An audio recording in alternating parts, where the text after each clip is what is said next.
2024, 70% of agents didn't sell any homes. And in 2025, that number went up to 72%. Sold zero. The average agent sells one home a month. Like, that's it. You have to prospect. You have to go find business every day. Coming from the corporate world into real estate, you do have more freedom. You can build your schedule however it suits your lifestyle, right? You can get time back. You have to protect your money-making time.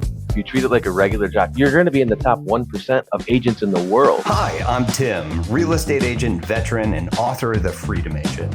You're listening to the Freedom Agent podcast, where we help agents stop being the bottleneck in their business. Through conversations, stories, and real strategies, we'll show you how to scale smarter and finally take back your time.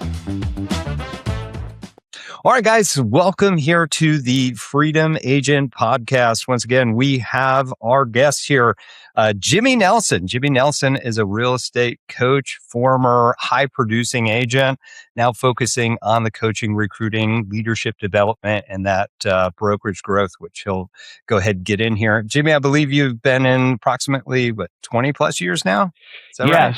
So it's been a journey, right? It's been a journey. I actually started on the mortgage side of the business. Okay. And then transitioned into the real estate side, thinking I was like, oh, this will be easy because I know the mortgage side, so I can just transition into the real estate side, not realizing it was harder than I thought it was going to be. And I was one of those people that just jumped in with 2 feet and ran with it and wasn't. I look back on things and I think, man, I could have done that a lot easier than what I did. But yeah, I've also been coaching high school basketball for over 20 years. Nice. We won a state championship in 2022, and it was really cool because my son was part of the team too. So it was, I got brought back as an assistant. I've retired from coaching basketball like 3 times, and I keep getting pulled back into it. But it's one of the things I love, and like once you tap into that coaching side, it's hard to let it go, right? It's hard to. Right. Yeah, it's hard to let it go. I appreciate that. Yeah. And now I have my younger son is in high school, so I've got asked to come back and be an assistant at his school too. So it's nice to, it gives me extra time with my boys and all that. But really, that's one of the transitions that took me from just normal real estate into this coaching platform, because I've been coaching for so long, and I realized what agents were really looking for. We spend all this time, we go get our license, we get our licensing, and then you get handed a business. And most agents don't understand that from the get-go, that you just got handed a complete business, and what's your P&Ls, right? Like where most agents are thinking, whoa, I just need a client. You know what I mean? They're not thinking of their taxes and their business plan and all the other things. They're like, just let me sell a house, and that's one of the things I really noticed was missing from, the real estate industry really was, and really I've always been a coach of using emotional intelligence, right? Who do I want to be? How do I have to show up to that person to get to have at the end? And we can get into this a little bit later too, but it's really been a combination now over the last 2 years of combining the emotional intelligence with the artificial intelligence that we've been inundated with, especially in our industry. We love shiny objects. So that's one of the things that I've really been working on the last couple of years. Awesome, Jimmy. Well, hey, I want to kind of go back because you started going into what got you into real estate, coming from the loan side or lending side and then over to it. When you got into real estate, because I know that you've been really successful over the years when you were doing this, what was that moment when things really started clicking for you? Yeah, it was really when I got a coach. It's really when it started clicking for me. The funny part is I got into the real estate business as a coach.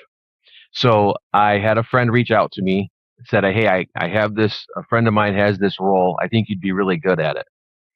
And I said, what is it? And he said, it's a productivity coach for real estate. And I said, okay.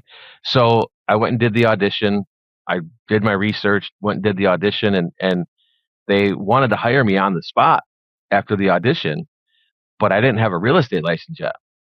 So they ended up paying for my real estate license because they're like, we can't have a productivity coach without a real estate license. Would you go get your license? And I said, sure. That's how I started.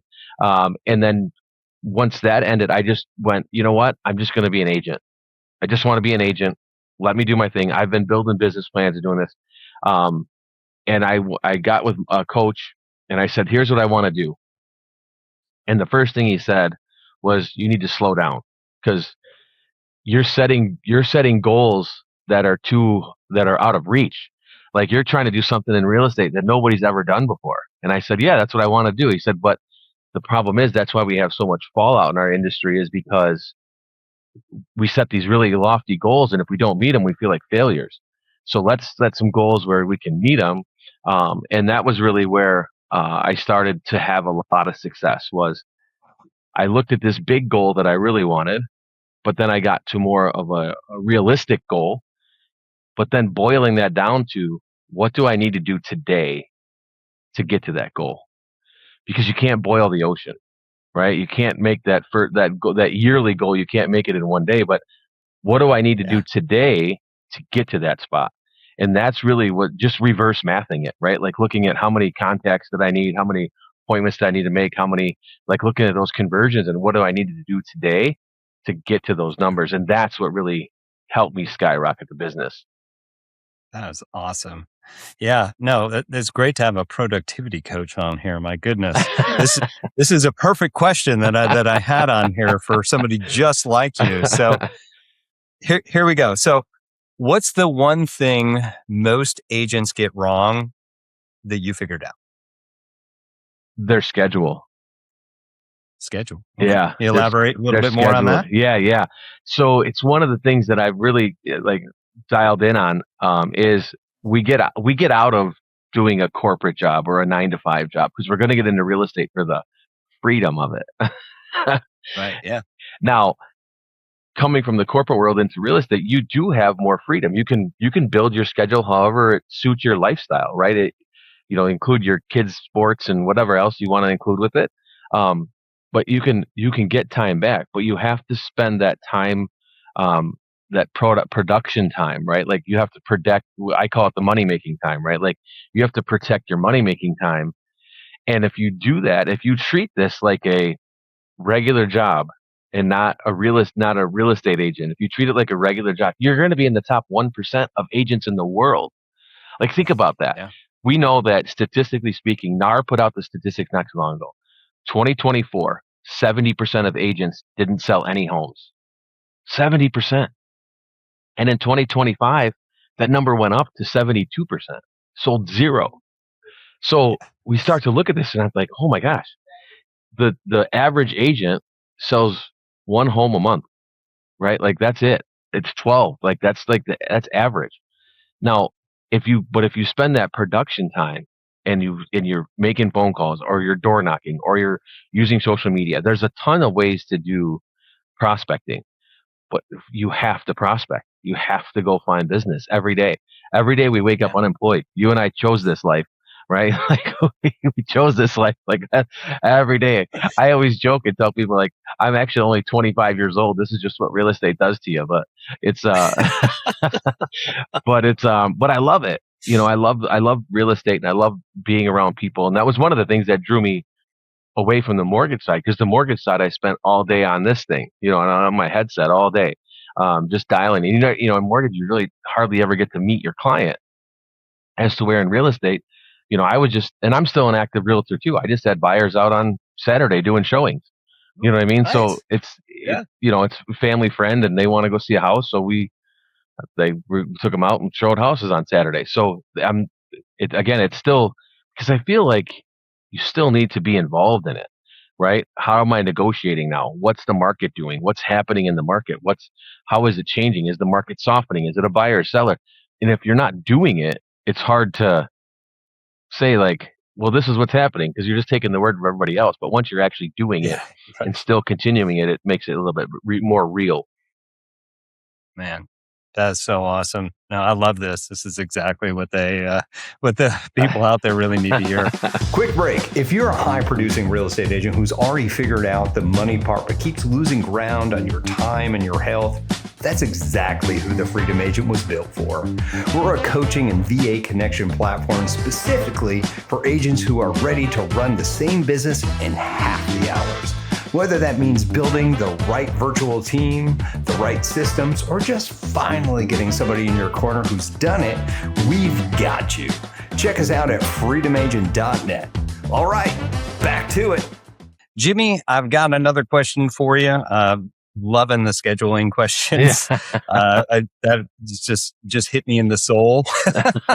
But yes, I want to talk a little bit about your business now. Productivity coach, still doing real estate. I would like to ask you, of the businesses that you're running right now, what's the part that's really wearing on you the most? What would you say?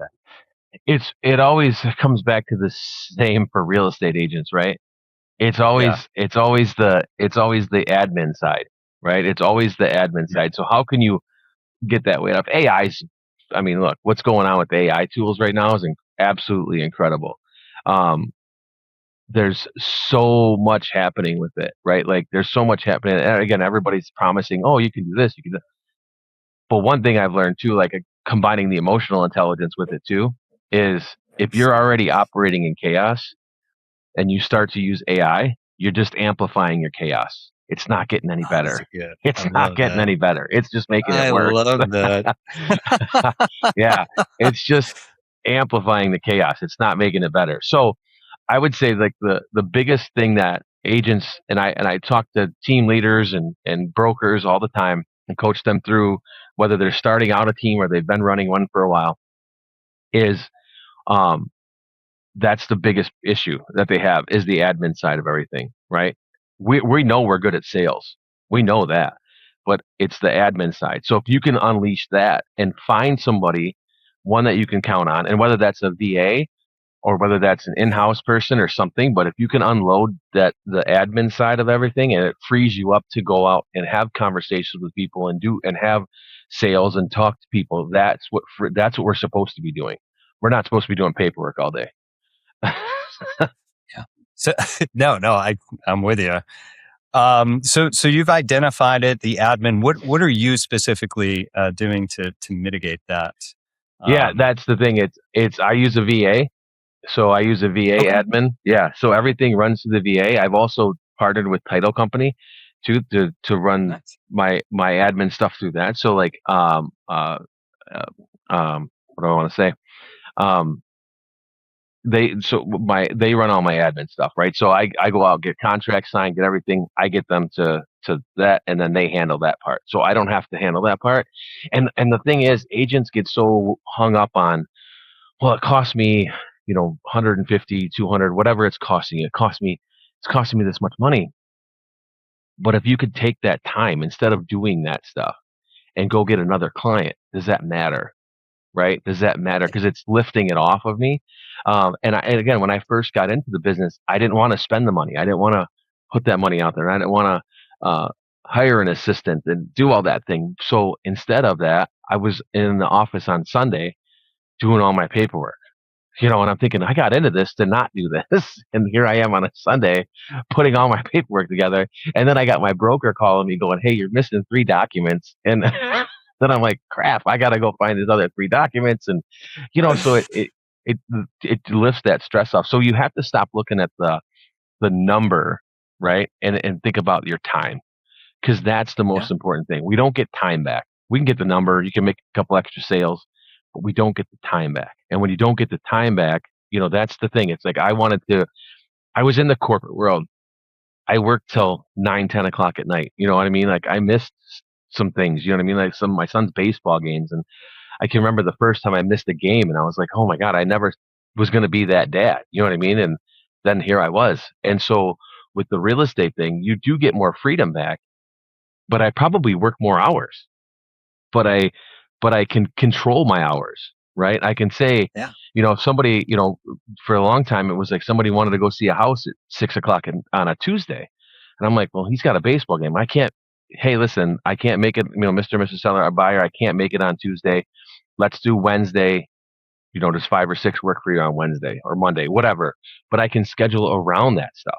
You know what I mean? So I got more freedom back big by sticking to my schedule. It's funny, my wife, God love her for putting up with all this, right? But for she just puts stuff in my calendar. You know what I mean? She just sets reminders in there and puts stuff right in my calendar, so I see it. So it's like I just know when I got to be there, and I'm there, and so it blocks off time, and I know that that has to work. But it gives me my family time. So there's no the other big thing everybody talks about work life balance. There really isn't one. There really isn't one. So Amen. yeah, I worked on a work life blend. So it's a work life blend, not a balance. Work-life So I can blend it. yeah, I can go to love that. showings between 3 and 5, or appointments between 3 and 5, then still get to the game by 6. Then I can still have that time with my family because that's important to me. Nice. I love that. It's having this, and I think that's really important. Tell me a little bit about your experience when you finally hired somebody. Was it exhausting at the beginning? Did you have some roadblocks, or was it like immediate, like you felt it? I wish it was immediate, but it was. um, because again, then what happens is you have to train this person, right? Like I was like, well, I'm gonna hire a friend to do this, and but then then I spent time training and I'm like, well, this is not, and now it's taking even more time. Um, Right. so I think the biggest thing for agents is if they can find a service, somebody that's already doing it, somebody that's already been doing this for a while, and now agents are finding out that these services are really handy. And Yeah. so if you can find a service that's been doing this already, you're going to spend the same amount of money, less time because you're not training them, and now they can run your paperwork. So that admin taking that off. So yeah, like early on, it was like, well, I'll just bring somebody in, I'll show them how to do this, and then it's like, well, I'm showing them how to do this, and now it's taking more time. So and agents will find this roadblock, right? If they're an individual agent, do I go? Do I get the old coaching style is, do I go get a buyer's agent to run my buyers around and I focus on listings, or do I Right. get an admin, right, to take this paperwork off? Do I still want to run by, so it's like this fork in the road, per se, but I always suggest the admin and getting that off your docket first, because again, Yeah. it gets screwed up less. It's less time on you. Typically, if you're using a service, they should be providing, and again, depends on what you're paying for. If they're doing your whole MLS listing, if they're taking care of all that stuff for you, you're going to pay a little more. But again, you're getting your time back. Yeah. And that's almost, you can't almost put a dollar amount on being there for your kids or Right. being home on time, Right. like all these other things. Yeah. No, you're 100% spot on there. Yeah. All right, Jimmy. So we're going to wrap up real quick because I know we're getting close to time here. So I would like to give you an opportunity to kind of think about if, for the agents listening here, they're typically somewhere around that 4 to 6 million. They're on that next part. They're trying to figure out the next. Do I go into a team? Do I do this solo thing? Hire a virtual assistant? The things that we talked about, right? They want to get to that next level. What is that one piece of advice that you would give to them to help them get up and take the next step moving forward? Scheduling, but Schedule. having all your ducks in a row, right? Who's my photographer? If are you having signs installed, or what's like a task list of everything you need for a listing and a task list for everything you need for a buyer, right? What are all these tasks? Because I ran a team of 120 agents, and Nice. and we had agents leave, right? And now we did everything for them, photography, everything was taken care of. But I had agents leave that were high producing agents that left the team because they didn't want the splits or whatever. Um, then they realized quickly the splits are the photographer, the signs, the marketing, right? All those things. But like they didn't even know who the photographer was because everything was taken care of. So they would call me like, who do I use for photography? Who do I use for signs? I'm like, well, you left, so I'm not. It's not on me anymore, right? But no, just have all your ducks in a row, right? all your vendors, who are all your vendors, who's all these things, and have checklists for yourself built out for a listing. Like what's the first, like a roadmap? What's the roadmap for a listing? What's the roadmap for a buyer? Because then it just eases your pain of, and I'm a big whiteboard guy. Obviously, this is a electronic whiteboard behind me, but then I have my calendar on the wall over here. Sorry. I think we got somebody on here. Yo, Jimmy. What's up? Yo, big dog. Hey. I love that. Oh, that's funny. I love that. Yeah, Tim was on my podcast. I'm using that in my bloopers right there. For sure. For sure. I love that. Oh my gosh. All right. I'm sorry, Jimmy. I think we cut you off there. I think we got the most part that we needed. I love this. All right, Jimmy. So thank you so much. I really do appreciate you being here on the show. If people want to reach out to you for coaching or anything like that, how do they find you? Yep. How do they reach so I'm on all the social media platforms as Jimmy Nelson Real Estate. So Instagram, TikTok, all those places you can find me, Jimmy Nelson Real Estate. On LinkedIn, it's Jimmy Nelson. But if they go to eliteedgenetwork.com, is where my coaching site is. You can book a 30-minute call there with me. And then the first thing I do is diagnose, figure out if you actually need coaching or what that would even look like for you. But it's a free 30-minute call that I do with my clients before they even start. And I've told agents like, hey, you're in a pretty good spot. You probably don't need me right now. And so it's just the diagnose, figure out what your business looks like now. Are you at that 3 to 5 million? Can I get you to 6 to 12? You know what I mean? And I know we can. Just depends on how bad you want it. I always tell agents, I can be your steering wheel. I can't be your motor. So, I can steer you through the bumps and bruises, but I can't make you run faster. But it's finding out what people really want. Oh, awesome, Jimmy. So I'd have to say the big takeaway, what you were talking about was your schedule and getting that schedule set. Awesome takeaway for our audience there. The thing I really love that you said is if you operate in chaos and you add AI, you just get more chaos. Like more, yep, it was so 100%. Awesome. That's going to hit a lot of people. I love that. Also, guys, if you are listening here and you want some deeper information on the systems from our sponsor here, you can check out the Freedom Agent book. It's available on Amazon across audio, book, ebook, whatever you need to see the field manual on that, or go ahead and visit us here at freedomagent.net. So again, guys, we really appreciate Jimmy Nelson being here, and we'll see you all on our next podcast. Take care. Thanks, man. I appreciate it. We appreciate you being here for this episode of the Freedom Agent Podcast. If you're serious about scaling your business without working nonstop, check out the free resources, the webinar, and the Freedom Agent book below. We'll see you in our next episode.